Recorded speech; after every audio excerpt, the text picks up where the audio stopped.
So then I'm acquitted from all the cases, finally no criminal cases against me. I have no bail conditions. Actually, I received my passport back, my Israeli passport, but it's expired by now. So I'm having an expired passport.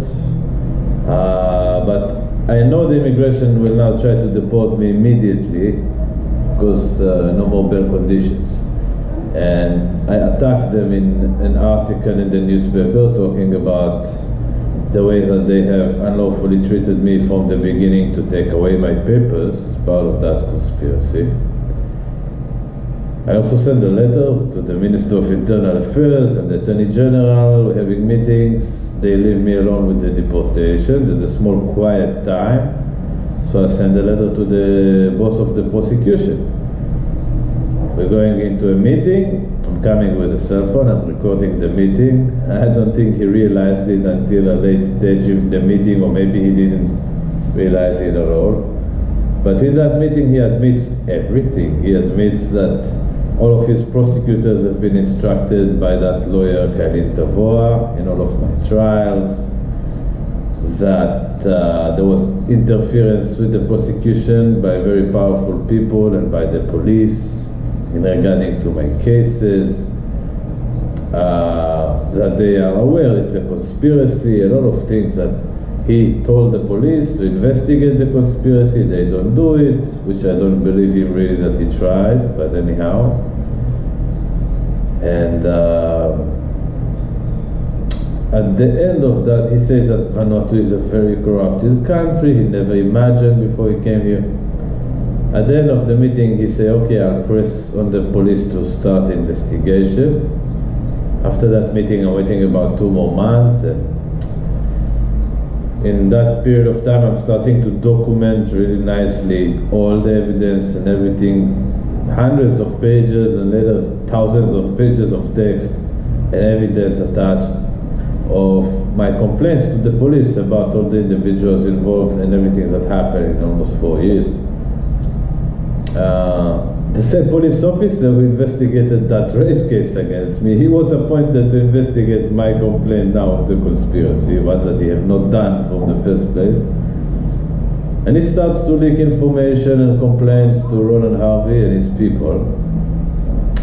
There's no arrests done. He's just give excuses by time. And I start to smell again the life danger coming my way. I smell it happening, and then I make decision. Okay, I don't go out of house at night, and if anyone knocks on the door, I don't open the door or the window, no matter what, at night time. And then 2 people came exactly a few days after I made that decision, and 2 times. The first time they tried in a good way to convince me to open the door, telling me a story. There's a girl, she wants to see you, all kind of things. I say, no, I'm walking. I push them away, and then they come back again a few hours later in the middle of the night. And this time they try again. I say no. They try to break into the house and throwing stones on my windows and trying to break in. They thought in certain point I was down.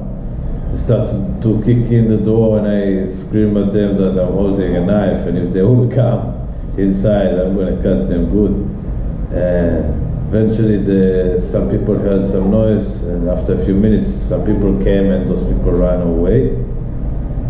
And police come that morning. I call them, they come, they don't take any evidence, any statements, they go. I call the same police officer that is assigned on the investigation of my conspiracy case investigation, and he don't even bring in the forensic. He's giving me stories and excuses. And I'm continue to write the complaints, continue for about a period of 6 months. At the end, I'm sending those massive complaints and all the evidence to the public prosecutor and to the police commissioner, and nothing happens, nothing. They don't answer, they don't investigate, no one is questioned, no one is arrested. And I'm starting to get deportation threats, again from the immigration and ministers. They really wanted me out. And I started to put all the evidence together into one big file. And I filed a constitutional case as a self-represented. This is a kind of case that is very sensitive in a republic, because they cannot breach your human rights, your fundamental rights by the Constitution. And if you file a self-represented, this kind of case, you can ask for a lot of things, and they cannot really strike out the case or anything like that. They must hear the case unless there is nothing there. And this case is against 48 public servants and 27 civilians and 4 Supreme Court judges, a total of 1,639 pages of text and 375 evidence. That included documents and recordings and allegations of over 300 criminal offenses which were committed against me in 4 years. That included 7 attempts to murder me.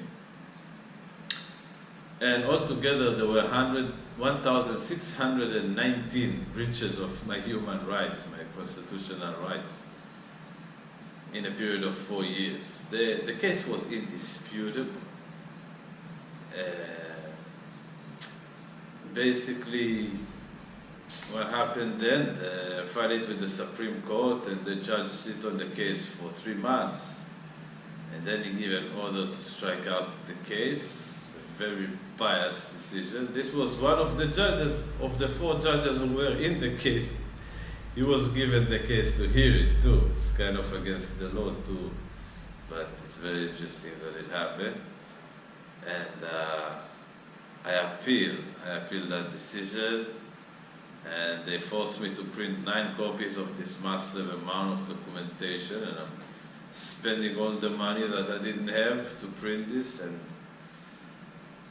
then I go to the Court of Appeal. In the 2.5 hours of hearing, I pray that the Court of Appeal is 5 judges this time. I hope that they will not be part of something here. And for 2.5 hours, they argue with me with some arguments that were really loose arguments, trying with any way to stop me from continuing this case. And eventually they gave a judgment that it's an unconstitutional judgment. It's a very ridiculous one. Never seen anything like this in my life. It's very embarrassing that judges can sign such judgment. It gets to a very low level. In every level of the government here, they went down to very low levels with me. I left as a stateless person. My passport expired. I cannot get any ID or anything to do or any work. I cannot get any license for anything. Cannot leave or come back. The Israeli government was not helpful at all along the process. They were not helpful at all. And I don't know why. And it seems to have with some political interests. Maybe they have with Vanuatu, but Vanuatu is such a small country. I don't know how much political interest they really have in Vanuatu. And I'm held here as a hostage, but I'm waiting for justice. And I will not give up until I get full justice, 110%. All these people who took briberies will have to, face justice, full one. And I'm not going to give up. I think the Chief Justice already understand. They know me very well, all the judges here. And they know my character and the politicians as well. And it's now that is where I'm standing. Whatever needs to happen will happen, but at the end, I know that I'm going to get justice. And then I'll be able to continue with my life. So that was my story. That's where it is now. It's still kind of summarized. A lot of parts could not be put inside because it's a long story. But yeah, that's about it.